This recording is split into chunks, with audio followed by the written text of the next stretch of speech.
Welcome back to the channel, guys. I am your host Zach, and today we are just looking at another quick survival kit build, looking at that second tier of survival and what type of items we can put in that mid-range haversack sling bag type kit. And I just decided to pack it out in here today just to take a look at the space available. So let's look at that today on Airborne Outdoors. Okay, with this kit, guys, you know, it's just all packed in there and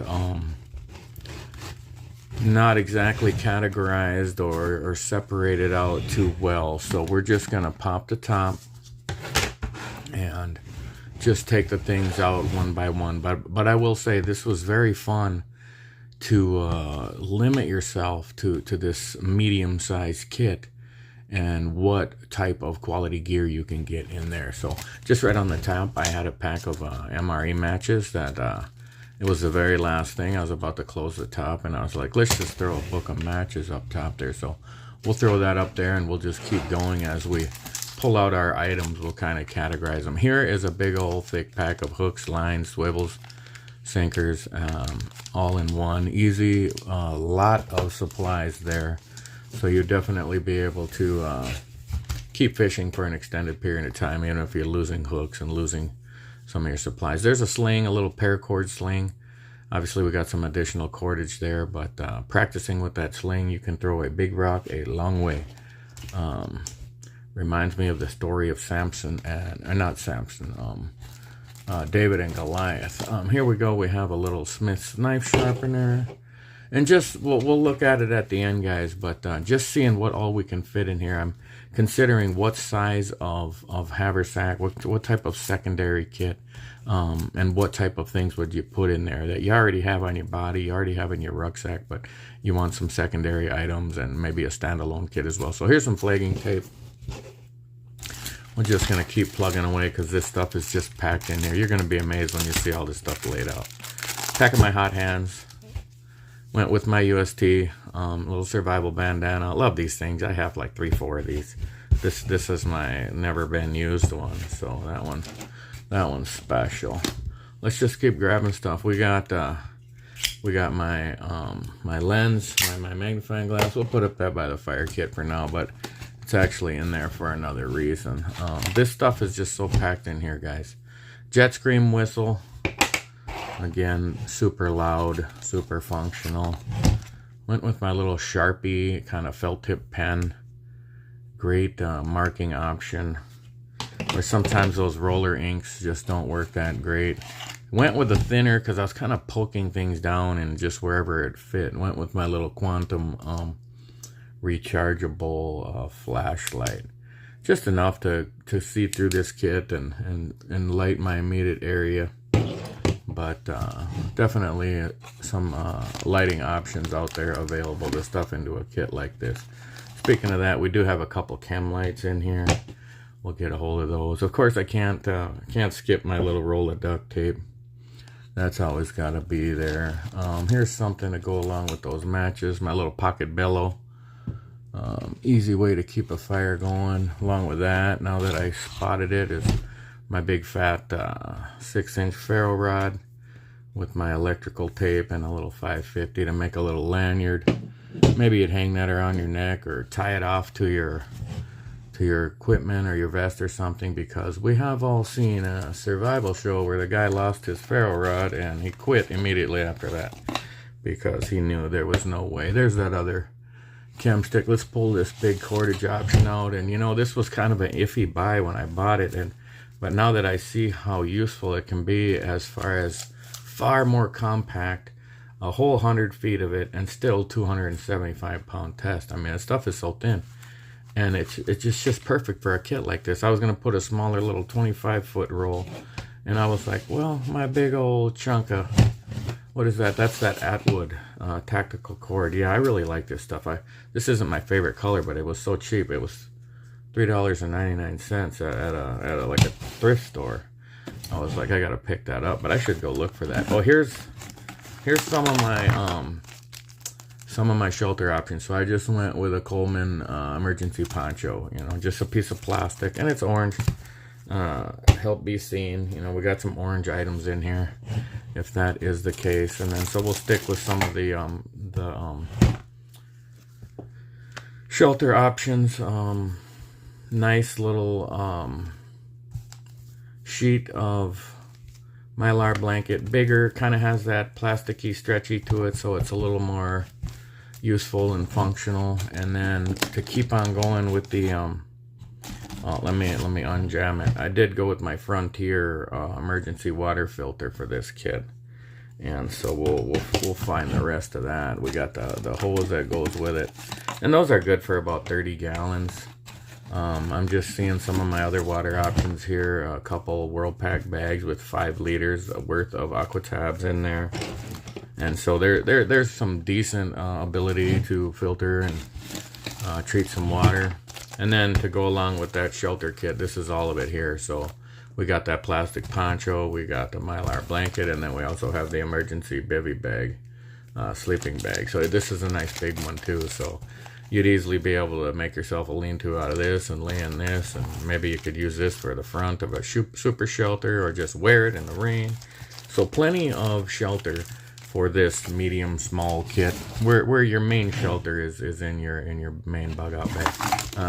Put a decent little first aid kit in here, where I had my big chunk of quick clot and a Swat T Tourniquet, and then a little boo-boo kit in there. And so definitely able to treat some wounds.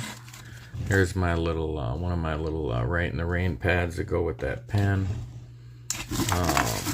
Keeping on with that fire kit down there, we got a live fire. Can't remember if these are even available still on Amazon, but that reminds me, full disclosure, I will be having some links to some of these items if you'd like to check them out.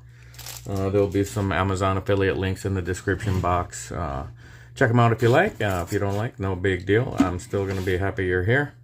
And this is an old little survival cards, and these are definitely not available anymore, but I love them for these really small kits. But I can't read that great without my glasses on, and this stuff is so small, even with my glasses I can't see it too great. And so that's actually why I brought this in here, because I can definitely read it then, and just get my ideas of, hey, I remember now how to build the shelter.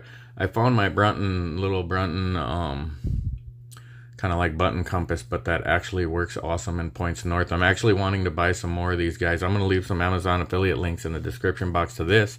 And there's about 3 more of these. One of them glows in the dark, and one of them has a little thermometer on there. And especially in Minnesota, I was thinking the glow-in-the-dark thermometer one would be great for a kit like this, where it might be important to know, like, hey, it's getting cold, I need to get more wood or whatever it is. And then so trying to decide what all to put in here as far as the knife, because you're going to have your main bug out bag knife. Maybe I got my SRK compact on my belt. What can I have in a medium kit? And it just happened to fit because this is only so tall. That Ontario Knives Rat 3. And that's a heavy duty, high quality knife. Great micarta handles, great grip. Just about a 3-finger grip, 3.5 with the, yeah, almost can get my 4th finger on there, but great jimping right here. Little choil there to where you can really control that blade, and smaller, maybe gutting a rabbit. Like one of my commenters was saying about like scaling a fish and cleaning or something. I'm not sure what they were saying, but you know, you really just need to gut it and throw it on the fire if you want. You know, you don't even need to scale it if you don't eat the skin anyway. Or, you know, maybe if you just char the hell out of them scales. I'm really not sure what he was saying, but I do appreciate any comments that anybody wants to make. And so I got a 550 lanyard on here. So this is a great neck knife, and it is very secure. I've actually brought this out and hung it on my neck, although I haven't beat it up yet. I just cut cordage with it and stuff, but it's just so pretty of a knife. I almost don't want to ruin that coating because you have a carbon blade on there, not a stainless steel blade. And so as far as the container goes, because this is a great container, this can hold, what is this thing? This is like 50 ounces, so you could hold some water there. So I just threw a cup in there, and then I have let me cut away, and I'm going to put my little grill together, and then we'll come back. So there we have the kit all laid out. Took me a minute, 45 seconds, a minute to put that grill together. But if you're putting that together, it's probably because you're sitting down and you have time. And great way to boil that water. And, you know, you could collect water in here and pour it in there and get that safe to drink or cook some food. You pretty much got all your bases covered in a small kit here. You know, I was looking at what this would fit in. And I was thinking about my... just a sustainment pouch off of the Molly 2 rucksack system. You got a sustainment pouch on each side. And this thing fits in there, I mean, easily. You could probably almost fit 2 of them in there. So that might be a perfect size bag where it's just one big open compartment where I could put everything in there.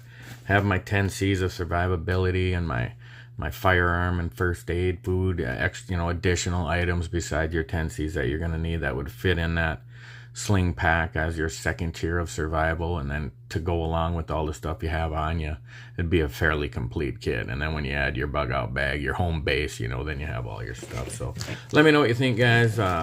Like I said, full disclosure, there will be some Amazon affiliate links in the description box, and I appreciate it so much. Plenty of you guys have been doing it, clicking on those links and checking out those products. We've had thousands of hits on those products, and people really enjoy going and being able to be directed right to the products that you see in the video. So I will be continuing to do that.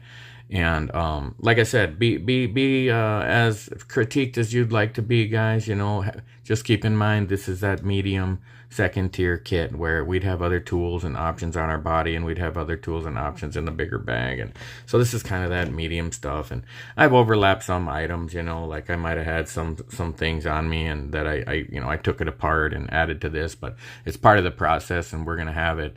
Eventually, this is going to be a 4 or 5 video series of that whole 3-tier system and what all we have as a complete kit.